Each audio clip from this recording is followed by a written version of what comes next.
មោទនភាពពិតប្រាកដគឺជាមោទនភាពដែលយើងបានកសាងអ្វីឡើងពីចំណុច0មកនៅពេលដែលជីវិតយើងខ្វះខាតឬក៏ជីវិតយើងដែលខ្វះភាពពេញលេញតែយើងបានសិក្សាស្វែងយល់បានហាត់ពត់លូតដំនៅអ្វីទាំងអស់នោះឆ្លងកាត់រាល់អ្វីទាំងអស់នោះហើយបានបង្កើតឲ្យខ្លួនឯងទៅជាបុគ្គលមួយដែលមានភាពពេញលេញបុគ្គលមួយរូបដែលបានបង្កើតនៅអ្វីមួយពីចំណុច0រហូត0វាបានឡើងជាសមិទ្ធផល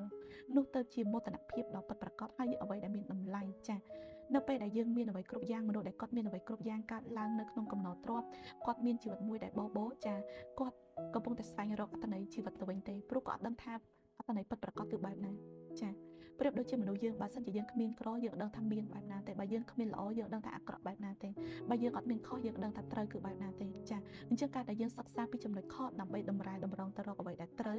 ចាយើងបានជួបមនុស្សអាក្រក់ដើម្បីឲ្យយើងស្គាល់តម្លៃពីមនុស្សល្អចាគឺបែបនេះអញ្ចឹងនៅពេលណាដែលយើងរៀនរស់នៅម្នាក់ឯងចាប៉ុន្តែយើងបានធ្វើឲ្យខ្លួនឯងខ្លាចជាបុគ្គលមួយរូបមិនត្រឹមតែជួយខ្លួនឯងហើយអាចជួយដល់អ្នកដទៃ